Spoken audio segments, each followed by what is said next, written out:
nessa logoterapia, que seria uma terapia do sentido da vida, ou a terapia que observa o homem e auxilia o homem na sua caminhada pela existência, né? É um olhar que busca quanto de humano e sadio tem no homem para dar conta da sua vida. Ele disse que o homem tem uma estrutura tríplice, né? Ele tem o corpo, né, que seria o soma, o físico, que vocês bem conhecem. Ele tem o psíquico e ele também tem o espiritual. Vocês lembram desse termo que nós usamos, biopsicossocial? Ele também considera desse jeito, ele considera que o corpo é parte da nossa herança genética, não é? O corpo não foi inventado por nós recebemos nosso corpo a partir dos nossos pais, dos genes dos nossos pais, da herança genética que eles também herdaram dos pais deles e assim por diante. E nós somos uma tradição em nosso corpo, temos a herança genética. E o mesmo ocorre com a nossa psique. Nós temos uma psique que foi, de algum jeito, formatada pela família, né? Nossa psique foi formatada pela família nuclear, né? A gente teve cuidadores, porque se não fosse por esses cuidadores, hoje nem eu estou falando com vocês, nem vocês estão ali me ouvindo, né? Então, nossa psique foi formatada por esses cuidadores, por essa família nuclear.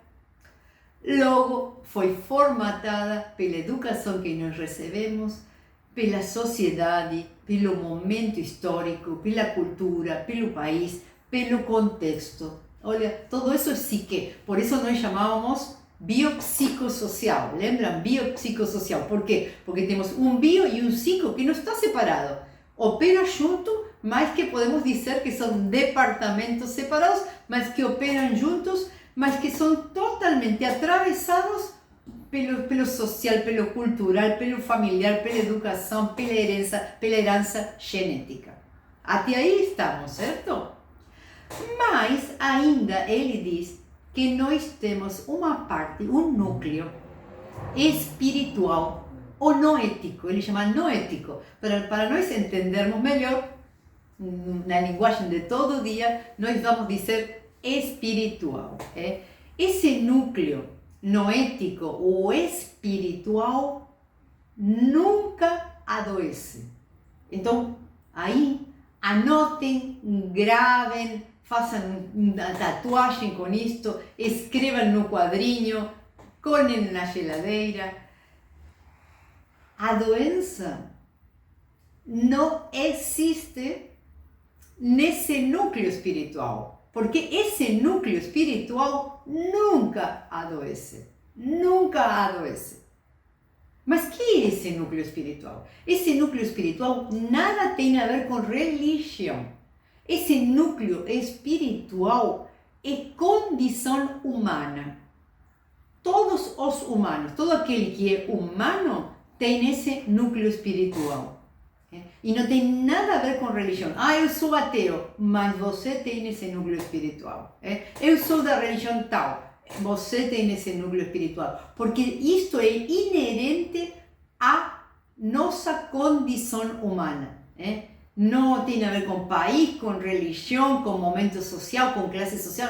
Não, é inerente à condição humana. E nesse núcleo espiritual, e preste bastante atenção, nesse núcleo espiritual, está nossa força, porque nesse núcleo espiritual temos a nossa criatividade, temos a nossa liberdade, temos a nossa responsabilidade, temos a dimensão valorativa, a dimensão dos valores.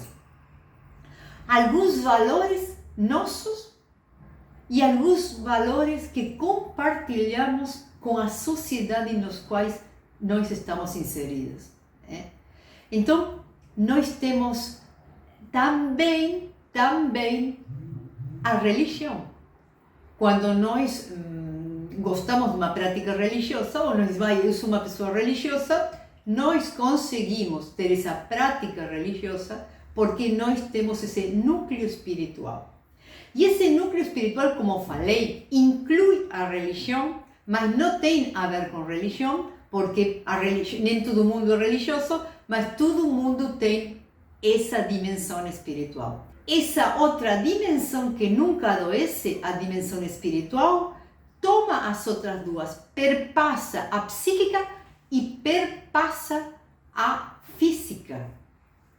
E o que quero dizer com isso? Que independente do que você esteja passando no físico e até no psíquico, neste momento, essa sua dimensão espiritual é capaz de fazer um efeito opositor a qualquer malícia, a qualquer doença, a qualquer decrepitude, a qualquer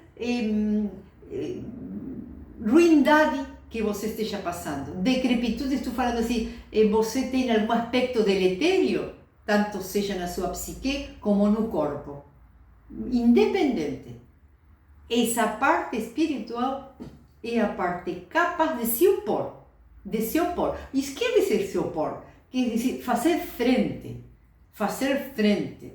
Eu não vou sucumbir na doença se eu consigo me lembrar, me apropriar, me reconectar com essa dimensão espiritual. Eu vou conseguir enfrentar essa doença, dar conta dessa doença, dar conta desse problema, dar conta dessa falta de emprego, dar conta desse relacionamento ruim, dar conta do que eu preciso dar conta, porque ali, nessa dimensão, está a minha força.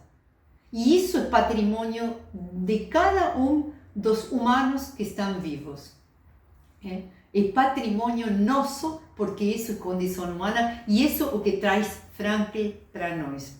E isso é o que nós estamos trabalhando hoje e ativando. Porque você pode dizer, Pati, mas eu não me sinto assim, eu me sinto fraco, eu sinto que essa doença está me tomando, eu sinto que esse relacionamento está acabando comigo, essa falta de estabilidade no meu trabalho está me deixando angustiado demais. E está certo, eu não estou negando isso está ocorrendo, é verdade isso. Você está certa, você está certo, você tem muitas limitações, mas você tem muito mais ainda que essas limitações, muito mais, porque você tem esse núcleo espiritual. Mas, Pati, e se eu tenho esse núcleo espiritual, que ocorre? Que eu estou assim? Ocorre que por algum motivo você desligou? Você cortou os fios que uniam você a esse núcleo espiritual. Você esqueceu onde estava essa ponte. Esqueceu. E começou a andar por outros caminhos. E esqueceu de cruzar a ponte que leva você até esse núcleo espiritual. Me compreende? Então você ficou do outro lado do lago, assistindo para uma paisagem de terror.